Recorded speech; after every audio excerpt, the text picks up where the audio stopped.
On this offer, we have an 86% close rate and a 96% show rate with 254 live calls. And it's because of the systems that we use. And I'll show you some payments right now. This is our WAP. I'm going to have to blur out some of the card numbers and stuff. We'll go on fan basis as well. There's some fan basis that we've done. I'll show you guys the dashboard for this one. We can go in the last 12 months, $82,000 done. I don't even know how much in WAP. I don't get access to the dashboard, but you get the point, right? And over this video, I'm going to show you the 4 main levers that we pull that have high close rates, high show rates, and high AOVs as well, especially without using any sort of financing. And if you don't know me, I'm Preston Chambers. I've done over $650,000 cash collected for our clients, just helping them scale up their info products. Without further ado, let's get into this video. So the number one thing that you need to understand whenever somebody is not closing or not showing up, there's a couple key things. So if somebody doesn't show up to the call, it's because of one reason really. And I want you to think for yourself. If you book in a call, a sales call, what are some reasons why you wouldn't show up? I mean, the only thing I can think of is because I don't care about the call. It's not important to me. I'm not excited for it. And that's the issue. People aren't excited to show up to the call. Whenever I book a call for something to learn more about a program or service, I'm excited. I want the call to happen like now because I'm really excited to get in and join. And that's how it should be.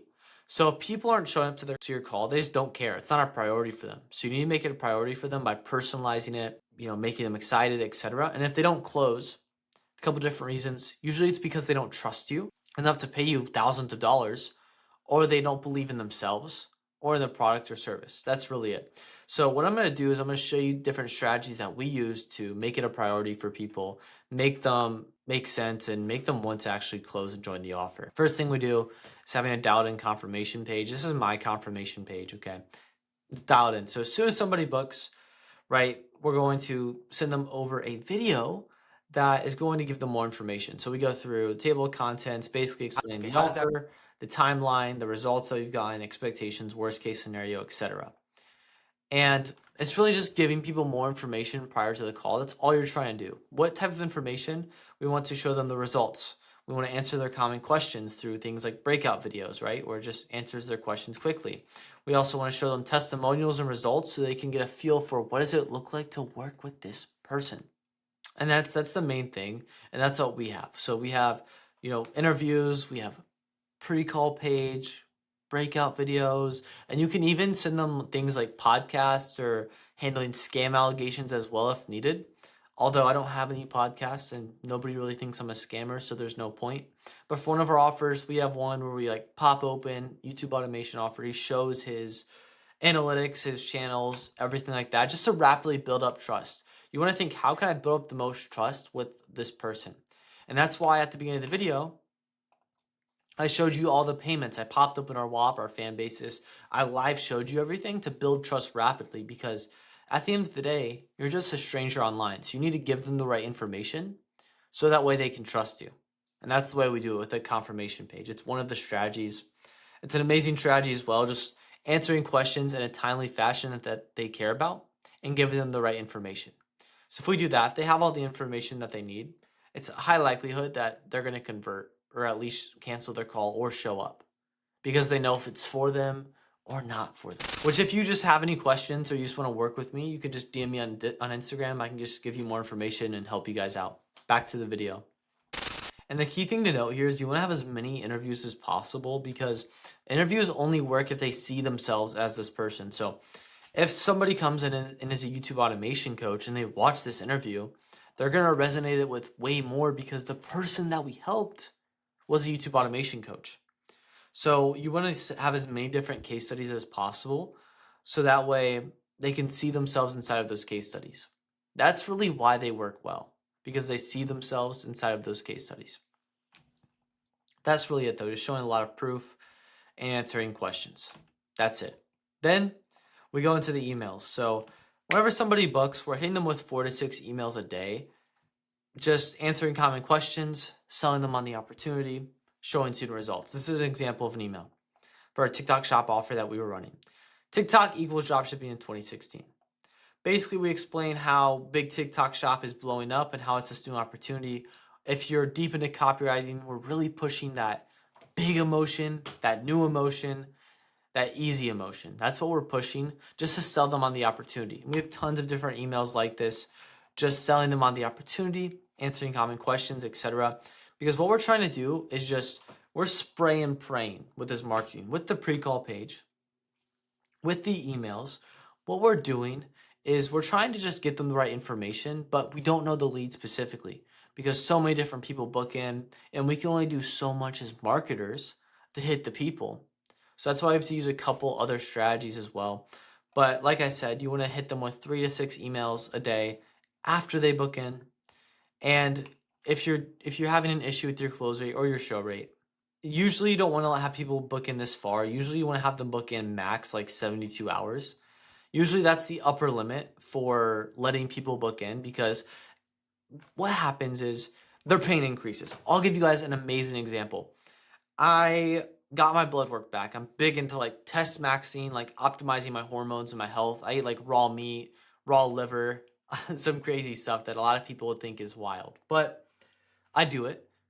And I got my blood work back and it was like horrible. Like it was not what I expected at all. It got worse than my previous blood work. And I start freaking out instantly. My pain increased to like a high threshold. And for that small window of time, I'm ready to do something about it. I'm ready to make a change. So what do? I start looking into some hormone coaches or some, not like to get on unnatural stuff, but to help me optimize it. So what happens is I book a call with 2 guys, okay?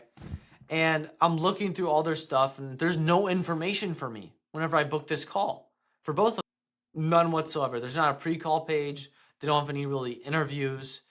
They don't have any information about how their offer works. The only way for me to get information is to book the call. That's really it. And that makes it super hard for me to get information because I'm freaking out. I'm tweaking out. I'm ready to drop like mad money to get this fixed because my pain is so high. And it's what happens whenever somebody books a call or applies. Their pain hits a specific threshold where they are ready to take action in this 24, 48, maybe 72-hour window. Their pain is so high, they are ready to take action.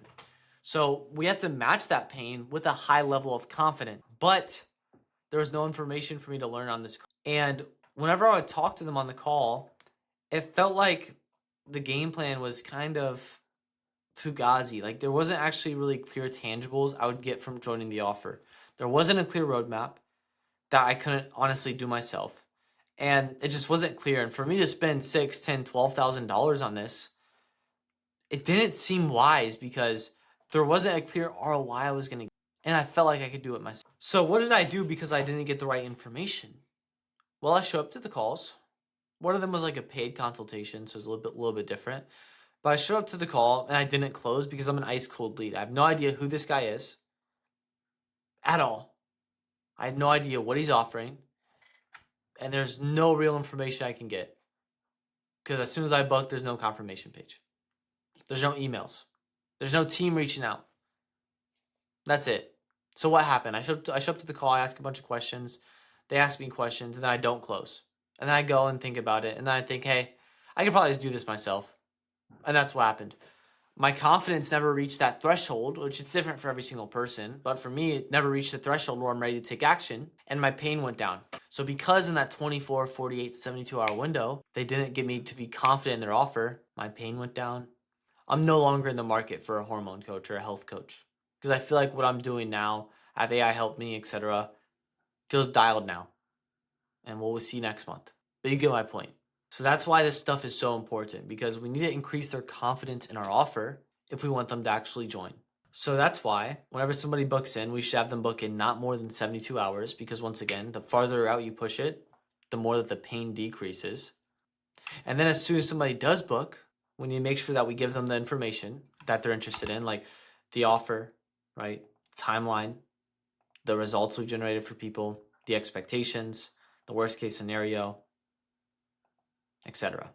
Answering common questions that we see, and then linking them interviews so that way they can see what it's like to work with us. And if somebody would have had this, one of the coaches I booked with, they would have had more information about their offer, the timeline, their opportunity of their unique mechanism, how they're different. and I would have been able to get my common questions answered. I might have joined. I might have paid $6, $10, $12,000, but I didn't because I didn't get the right information. That's why it's so important. Confirmation page and emails.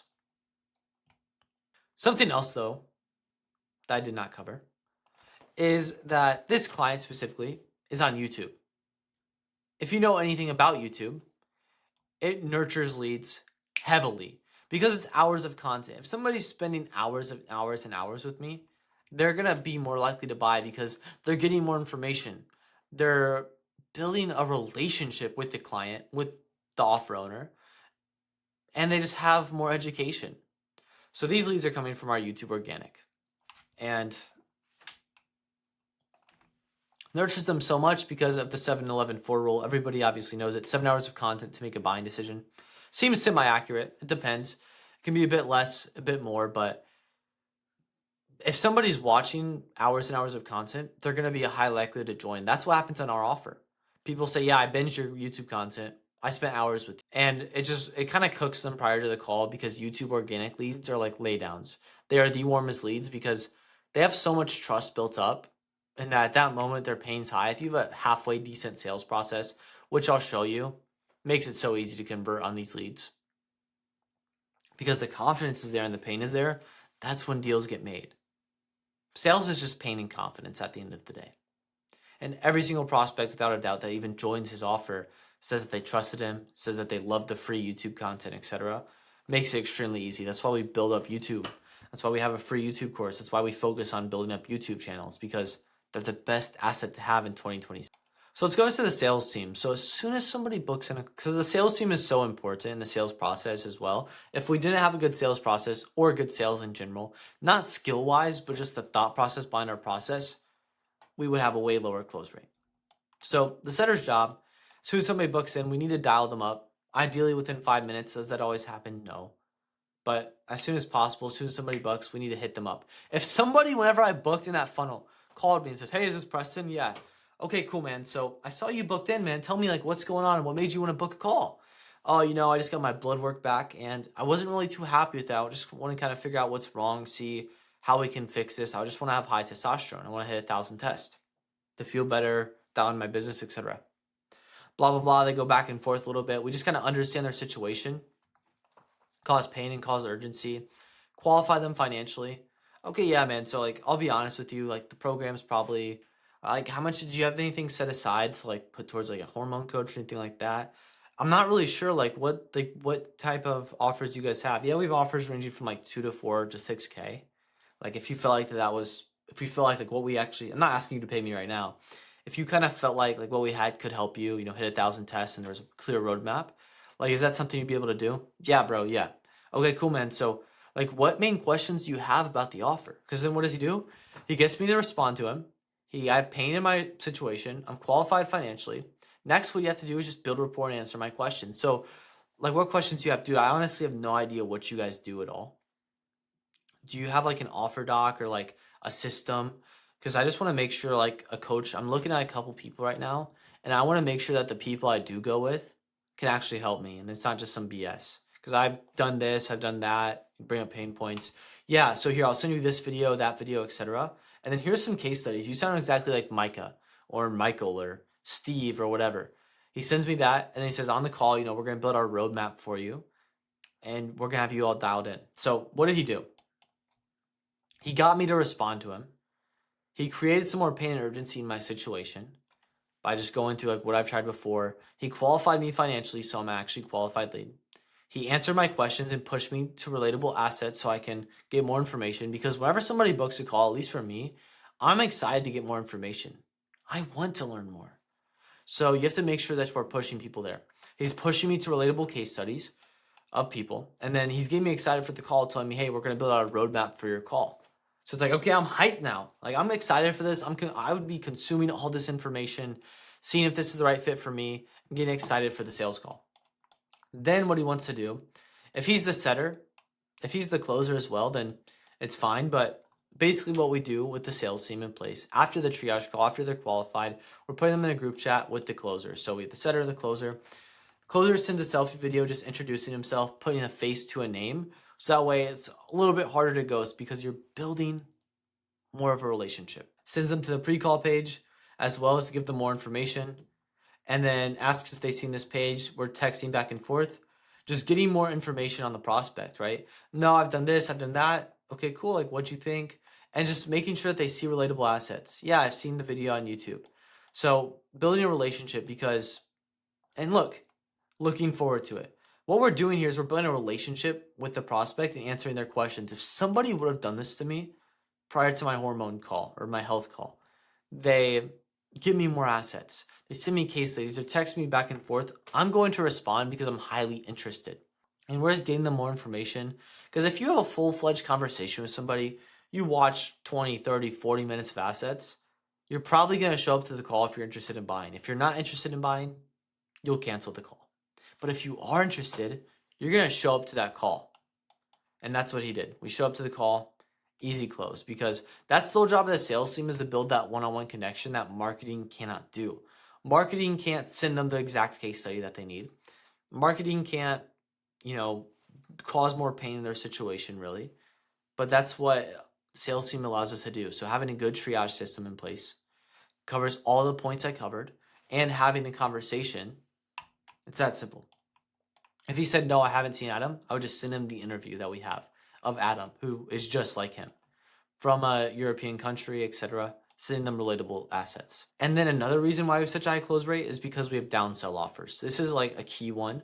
So if we go to this dashboard here and we edit it, we can go right here and we can add in that it doesn't include our downsells. We have a 72% close rate because we're not including our downsells. So if we include our downsells though, where they still pay us money, we have 85%. So 70 to 80% close rate still. It just sounds sexier at 80. So it's like, that's why. It's because a lot of the times the reason why somebody can't join is because they can't afford your offer. Because if my offer is 6K, 7K, 10K, if somebody can't afford that, I can't control that. There's nothing that we can do. But we can, if we have a lower ticket offer, downsell them. So we have 3 offers. We have a 6K, a 4K, and then if they can't afford one of these, like a higher ticket, one-on-one, we have a downsell where it's like $1.5 to $500 for group coaching. Because if they can't afford your product, you can't do anything about that. But if you have like a downsell offer or something like that, then we can just sell them on the lower ticket item. It makes it extremely easy. So 70 to 80% close rate using this system. And yeah, that's pretty much everything. So you give them all the information that they need. So the main takeaways is give them all the information prior to the call by having a page that makes it easy for them to sift through all your information. You have a sales team reach out to send them more assets, make sure that they're qualified, and then you have a couple different tiers of offers so anybody can afford your offer. That's really it. And if you just send them more information, you text them back and forth, your close rates and show rates are going to increase so much. So if you guys have any questions, you can DM me on Instagram, but that's really it. I hope this helped.